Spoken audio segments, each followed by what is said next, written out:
Film berawal dari sebuah keluarga yang akan berangkat berlibur. Di sana ada sang suami Kevin Riley yang bekerja sebagai dokter dan istrinya bernama Julie Riley, lalu menyuruh anaknya bernama Andy untuk berkemas barang bawaannya ke mobil. Andy pun meminta naik jet ski saat liburan nanti di Karibia. Lalu Kevin dan Andy dihampiri oleh Lucas tetangganya, mengucapkan terima kasih yang mana udah menolong Margie istrinya. Sebagai rasa terima kasih Lucas pun menawari untuk memperbaiki pemotong rumput, namun Kevin sekeluarga mau berangkat berlibur pun menolaknya. Lalu Lucas pun mengucapkan selamat bertamasya dan hati-hati di negara orang karena di sana ada beberapa tempat yang tak aman. Mereka pun terbang ke Karibia dan Andy membahas tentang pulau harta karun di sana karena Karibia tempat para bajak laut menyimpan harta karunnya. Mereka pun memesan hotel di sana dengan pemandangan indah dan tak lupa memberi tips untuk resepsionisnya. Keesokan harinya, Kevin pun ingin menyewa jet ski untuk anaknya, namun jet skinya udah tersewa semua dan menyarankan untuk menyewa di keesokan harinya.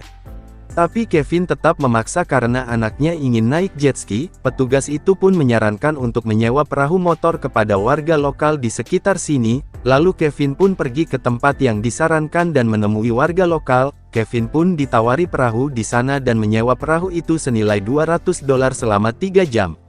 Kevin pun diberitahu cara kerja perahu itu dan akhirnya mereka pun bisa senang-senang menikmati pemandangan laut di sana. Lalu mereka melihat perahu besar berwarna kuning menyalipnya dan Kevin pun tancap gas mengejarnya. Tak terasa mereka pun jauh dari daratan dan Julie menyarankan untuk kembali takutnya mereka tersesat, namun Andy ingin bermain lebih lama lagi dan menemukan pulau tak berpenghuni di sekitar sana dan Julie pun mengizinkan anaknya berlabuh di sana untuk bersenang-senang sambil mencari harta karun.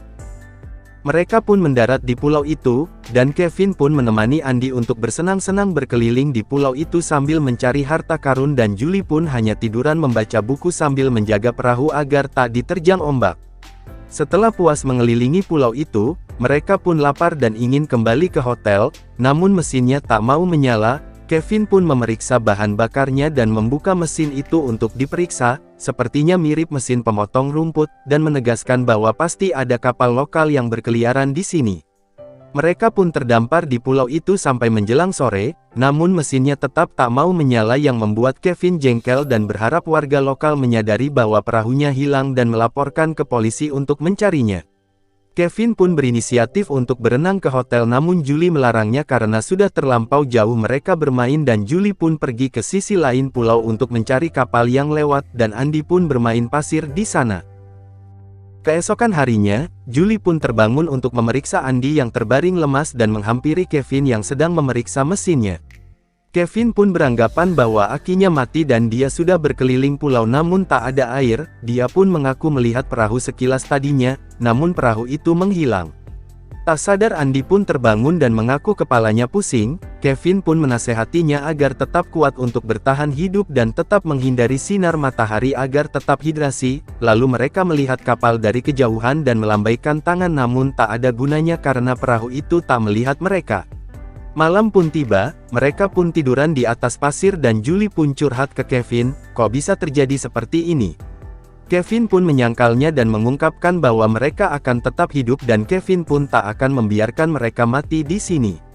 Keesokan harinya, tak terasa mereka pun udah terdampar di pulau itu selama 3 hari. Kevin pun membangunkan Julie dan memeriksa Andy bahwasanya jantungnya berdetak kencang.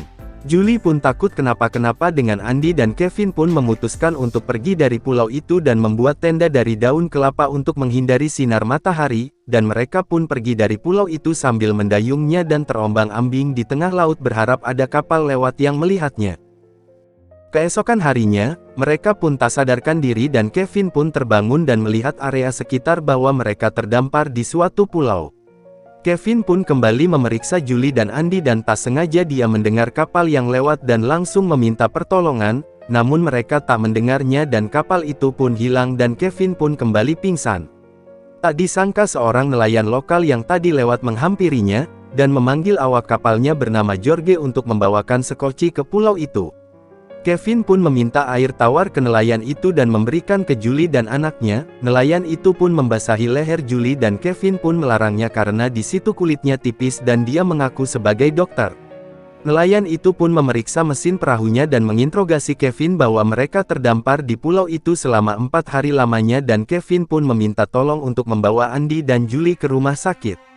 Nelayan itu pun membawa Andy ke Sekoci dan dia merasa ada kesempatan emas untuk menolong mereka. Kevin dan nelayan itu pun menggotong Julie dan benar saja, nelayan itu meminta imbalan atas pertolongan itu karena udah menyelamatkannya. Nelayan itu pun meminta kesepakatan soal harga. Kevin pun menawarkan $10.000 ke nelayan itu, dirasa tak terima lalu menaikkan harganya menjadi $40.000, namun nelayan itu menolaknya dan dirasa Kevin seorang dokter, nelayan itu meminta $1 juta untuk imbalannya, namun Kevin pun mengaku tak punya uang sebanyak $1 juta dan merasa kesal karena nelayan itu tak mempercayainya. Lalu nelayan itu menyarankan untuk pergi ke kota bersamanya dan meminta uangnya ditransfer dulu atau mereka mati di sini, dan Kevin pun menyetujuinya. Nelayan itu pun memukul kepalanya dan Kevin pun pingsan.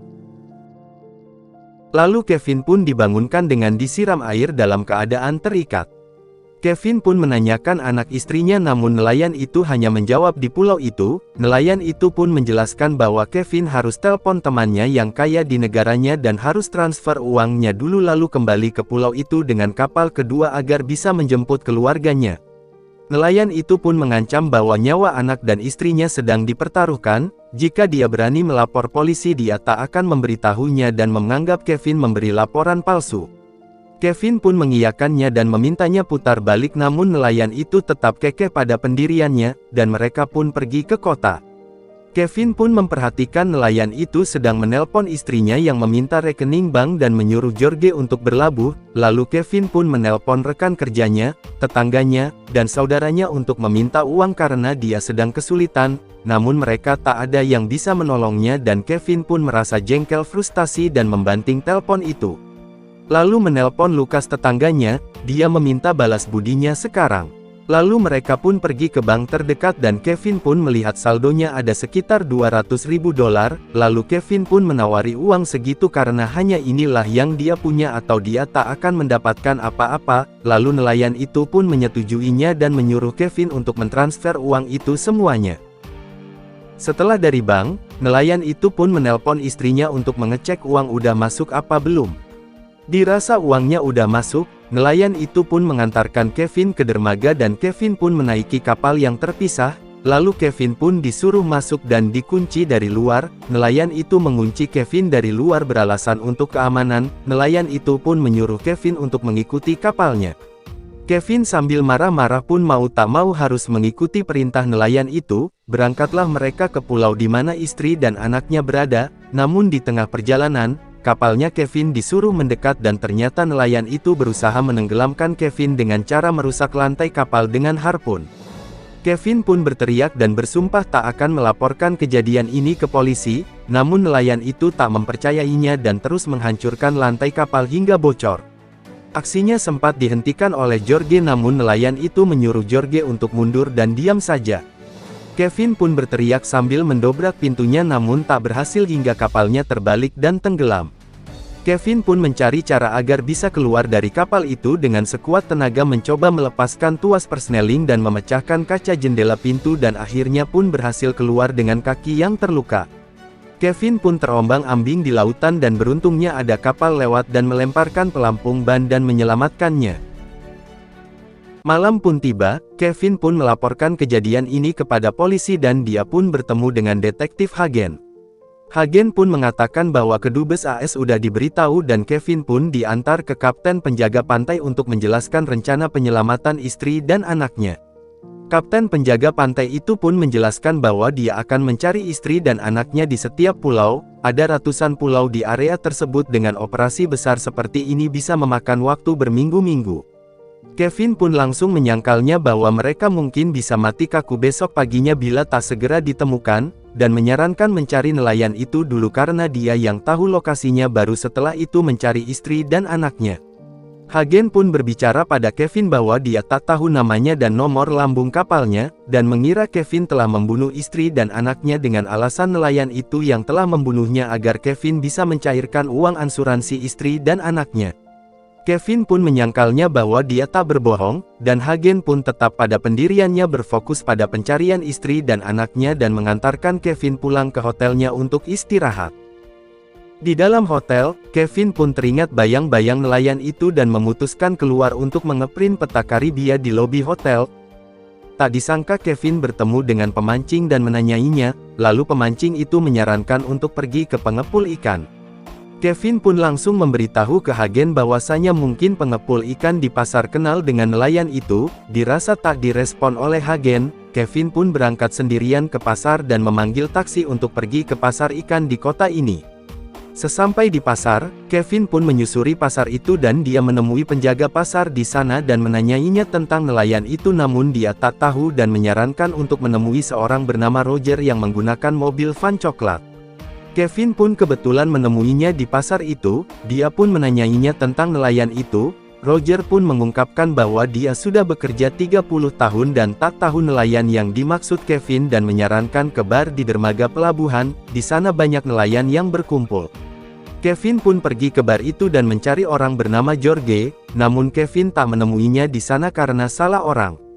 Kevin pun kembali ke mobil dengan putus asa dan memberi uang ke sopir itu untuk menunggu. Melihat sopir itu ada bekas luka jahitan di tangannya, Kevin pun teringat nelayan itu yang mempunyai luka jahitan yang sama. Lalu Kevin pun langsung pergi ke rumah sakit yang melayani jahitan luka si sopir di kota ini untuk mencari info di sana. Sesampai di rumah sakit, Kevin pun meminta pertolongan dokter mau mengobati luka yang ada di kakinya yang mengalami infeksi sekalian menggali informasi tentang nelayan itu. Kevin pun menceritakan kejadian yang dia alami, dan mencari informasi nelayan yang dia maksud karena ada bekas luka di lengannya. Dia yakin nelayan itu pernah berobat di rumah sakit ini, namun dokter di sana tak mau memberitahu informasi pasiennya tersebut.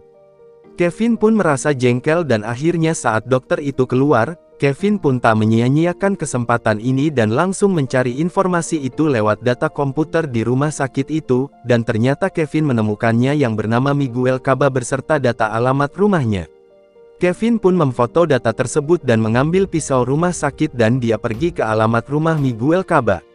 Sesampai di alamat tersebut, Kevin pun menyuruh sopir itu untuk menunggunya, dan keluar menyusuri gang-gang di sana.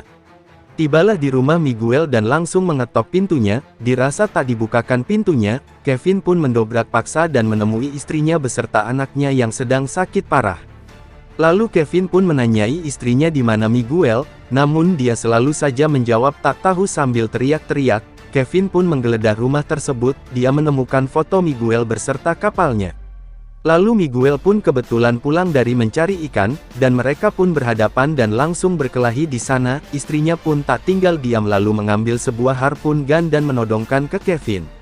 Miguel pun mengambil alih harpun gunnya, namun anaknya perempuan Miguel keluar. Kevin pun menyandra anak itu dan menyuruh Miguel meletakkan harpun gunnya dan mengancam akan membunuhnya bila tak dituruti. Miguel pun menuruti kemauan Kevin dan tak sengaja harpun gun itu menusuk perut anaknya Miguel dan tembus menusuk perut Kevin dan ambruk seketika. Miguel pun langsung mencekik Kevin, namun Kevin lebih dulu menggorok leher Miguel dan Miguel pun tewas seketika dan Kevin pun pingsan tak sadarkan diri. Kevin pun tiba-tiba terbangun di rumah sakit dengan keadaan terborgol dan dijaga polisi. Lalu Hagen pun menghampirinya dan menyatakan bahwa Kevin telah melakukan pembunuhan terhadap sebuah keluarga dan melakukan pencucian uang. Kevin pun menyangkalnya dia tak membunuhnya dan itu adalah pertahanan diri dan uang itu Miguel lah yang menyuruhnya mentransfer uang itu, namun Hagen tak percaya begitu aja. Dan wakil kedubes AS pun datang dan menyarankan Kevin untuk menuruti kemauan Hagen tersebut sebagai tahanan dan dia pun tak bisa melakukan apa-apa karena Kevin sedang di negaranya. Kevin pun bercekcok dengan kedubes AS itu karena pencarian keluarganya dibatalkan. Kevin pun memberontak dan dicegah oleh polisi itu dan memukul polisi itu dan Kevin pun berhasil mengambil pistolnya dan menodongkan pistol itu ke polisi.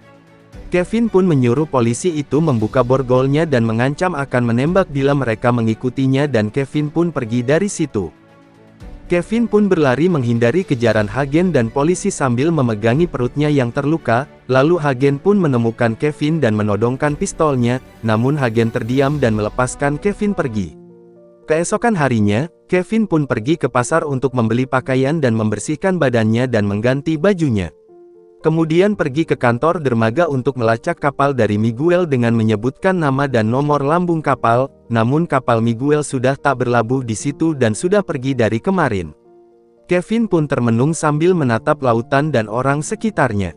Lalu Kevin pun teringat bahwa Miguel menelpon Jorge di bank waktu itu, dan Kevin pun langsung menelpon kedubes AS untuk melacak ponsel Jorge. Namun kedubes itu menyarankan agar menyerahkan dirinya karena dia sudah menjadi buronan. Dirasa tak didengar, Kevin pun pergi meninggalkan telepon itu. Kevin pun melihat area sekitar, dia menyadari bahwa keberadaannya sudah terlacak oleh agen dan polisi setempat. Lalu Kevin pun menelpon agen bahwa dia tak bisa menangkapnya karena harus melacak ponsel dari Jorge dulu. Agen pun menjawab bahwa dia sudah menghubungi Jorge namun tak ada respon. Kemungkinan Jorge sudah keluar dari kota ini karena merasa bersalah dan takut diburu polisi. Kevin pun pergi dari situ menaiki bis karena melihat petugas menyisir area sekitarnya. Di dalam bis, Kevin pun termenung menangis sambil menatap ke lautan dan memikirkan keadaan istri dan anaknya di pulau itu. Namun tak disangka dia berada dalam satu bis dengan Jorge dan melihatnya di belakang bis. Kevin pun memanggilnya dan Jorge pun kabur menghindari Kevin. Kevin pun mengejarnya. Dia menjelaskan bahwa tak ada polisi yang mengejarnya, dia hanya ingin tahu keberadaan istri dan anaknya. Jorge pun berhenti dan akan menghampiri Kevin, tapi tiba-tiba sebuah mobil menabrak Jorge yang membuatnya terkampar di bawah truk itu. Kevin pun menghampirinya dan menyuruh pengemudi itu menelpon ambulan, namun dia tak punya ponsel. Kevin pun menunjukkan peta kepada Jorge untuk memberitahu di mana lokasi istri dan anaknya disekap. Jorge pun menunjuk suatu pulau dengan darahnya, lalu Kevin berniat ke pelabuhan dan mengambil alih truknya, namun tak tega melihat Jorge terkapar, dia pun menyuruh pengemudi itu untuk mengantarkan Jorge ke rumah sakit dan menyarankan untuk tancap gas bila tidak, dia akan mati. Kevin pun berlari menuju dermaga sambil menahan rasa sakit di perutnya, lalu menghampiri salah satu seorang nelayan untuk mengantarkan dia ke pulau yang dituju, namun nelayan itu harus mengisi bahan bakar dulu dan memperkirakan sampai di pulau itu bisa tengah malam. Dirasa terlalu lama, Kevin pun meninggalkannya. Kevin pun menyusuri dermaga itu dan menemukan kapal speedboat kuning. Dia pun hendak menyewanya, namun sang pemilik tak butuh uang dan mengusir Kevin. Kevin pun memaksanya dan menodongkan pistol agar bisa membajak kapal speedboat itu, lalu menyuruhnya untuk turun dan melepaskan talinya. Pemilik kapal pun melaporkan kejadian ini ke polisi pantai bahwa kapalnya telah dicuri. Kevin pun menyelaraskan petanya dengan GPS tracker yang terpasang di speedboat itu dan mengisi bahan bakar dulu. Lalu ada polisi pantai yang sedang berpatroli menerima laporan pencurian bahwa ada kapal yang telah dicuri dengan ciri-ciri speedboat berwarna kuning double engine. Kevin yang melihat ada polisi pantai yang sedang berpatroli pun langsung tancap gas kabur dari area dermaga. Polisi itu pun mengetahui kapal kuning itu lalu mengejarnya. Terjadi kejar-kejaran antara Kevin dan polisi pantai itu. Polisi pantai itu pun memperingatkan Kevin agar mematikan mesin secepatnya, kalau tidak, polisi itu akan menembakinya. Tentu saja Kevin pun tak menghiraukan peringatan itu, lalu polisi itu pun open fire menembaki Kevin. Kevin pun langsung ngepron menghindari tembakan polisi itu dan membuang pistolnya. Kevin pun pasrah akan keadaannya akan ditangkap polisi. Namun Kevin baru menyadari bahwa kapalnya bertipe double engine. Dia pun langsung tancap gas meninggalkan menjauh dari kejaran polisi pantai menuju pulau yang dituju. Polisi itu pun pasrah membiarkan Kevin kabur mengambil speedboat itu. Sesampainya di pulau itu, Kevin pun memanggil dan mencari istri dan anaknya. Melihat ada jejak kaki orang, lalu dia pun mengikutinya. Dan akhirnya Kevin pun menemukan istri dan anaknya. Lalu Kevin pun memberi pertolongan pertama pada anaknya yang tak sadarkan diri agar dia bisa hidup, lalu membawa ke dalam kapal dan menggendong istrinya. Dirasa sudah tak kuat lagi, Kevin pun ambruk tak sadarkan diri karena telah banyak kehilangan darah. Lalu helikopter pun datang menjemput Kevin beserta keluarganya. Mereka pun dinyatakan selamat. Dan film pun tamat. Klik subscribe, like, dan loncengnya, oke.